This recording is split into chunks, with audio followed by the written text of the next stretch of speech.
Have you ever wondered how you can stay unshaken when confronted with evil people? Do you know what to do when someone is trying to trick you, harm you, or take advantage of you?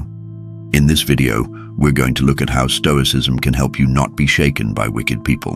When we think about evil people, we usually imagine some massive tyrant like Stalin or Hitler, some monster who's so over the top that there's no mistaking they're evil. But most of the time, evil people are much more subtle. They're actually quite normal, maybe even likable in some ways, but their actions are motivated by selfishness, greed, envy, pride, arrogance. They're the kind of person who will stab you in the back, cheat you out of your money, take credit for your work, all while smiling in your face. It's these kinds of people who are the worst, the ones whose behavior is beneath the surface, hidden from plain sight. It's hard to protect yourself against them because they're not obviously dangerous. In today's episode, we're looking at Marcus Aurelius's book, Meditations. This was written by the Emperor Marcus Aurelius, one of history's most famous Stoics, and it's the closest thing we have to a diary from this great philosopher king. He wrote it to himself as he worked through his thoughts and his experiences as the leader of the Roman Empire. So let's get into it. The passage we're reading from Meditations is interesting because it's actually a dream that Marcus had about what might happen in the future. The spoiled, lazy Antoninus, a relative of Marcus, will become emperor. Now Marcus isn't exactly thrilled about this prospect. First, he worries that Antoninus is unfit for the job, that he'll be a weak leader. Then he has a vision of the harm that Antoninus will bring to others. Here's what he writes: "He has given me a vision of the future and shown me how he will deal with those around him.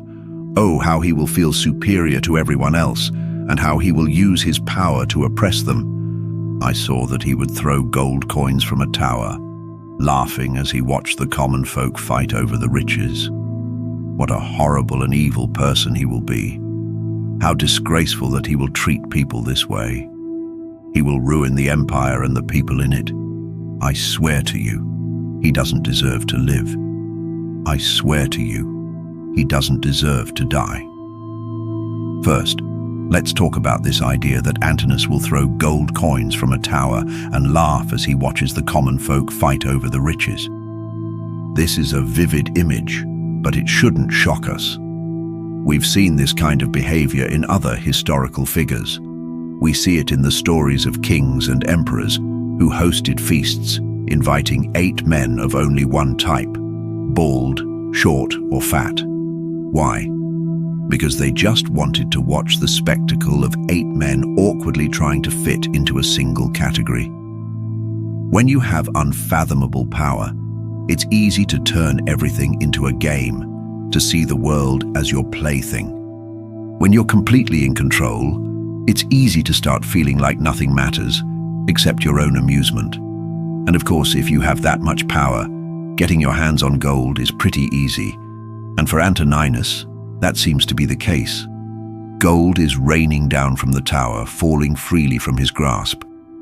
But instead of recognizing the responsibility that comes with that wealth or understanding the needs of the people he's supposed to be leading, Antoninus chooses to hoard the riches for himself, throwing them away instead of putting them to good use. Marcus goes on to say that Antoninus is a horrible and evil person for doing this, but then he says something that really surprised me. He says Antoninus doesn't deserve to live and he doesn't deserve to die. What on earth does that mean? Well, I think it means that Marcus is saying Antoninus is so far gone that neither punishment nor mercy will work. There's nothing you can do to stop him from being terrible. Marcus is coming to terms with the reality that there are some people you just can't help. That sometimes no amount of good advice or good deeds will change someone who is so fundamentally selfish and corrupted. So how do we defend ourselves against people like this? How do we protect ourselves from the whims of a selfish tyrant? Or what about the smaller, more insidious ways that people behave, taking credit for things that we did, talking about us behind our backs, trying to sabotage our career or relationships? Well, here's what Marcus says the answer is. People will always be doing things that make you angry, But will you let them implicate you as well? No. You must make a clear distinction between what is under your control and what is not. This is the key to Stoic ethics. Whatever happens, you have the power to choose how you respond. You don't have to participate in their behavior. You don't have to share their passions. You don't have to let their emotions pull you into their drama. You have the power to choose your response. And this idea that we can choose our response is one of the most powerful ideas in all of Stoicism. Epicurus, one of the founders of Stoicism, said that there are three categories of things. Some are up to us, others are not up to us. And when we can clearly distinguish between them, we stop getting upset about things that are beyond our control. Now, in this passage, Marcus is saying that people will always be doing things that make us angry or upset, but that doesn't mean we have to participate in that behavior. We have a choice whether or not to let someone else's actions implicate us.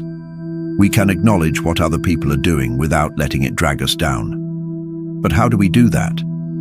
Well, the answer is to focus on what's in our control. If we remember that only our thoughts and our actions are up to us, then we don't have to worry about what other people are doing.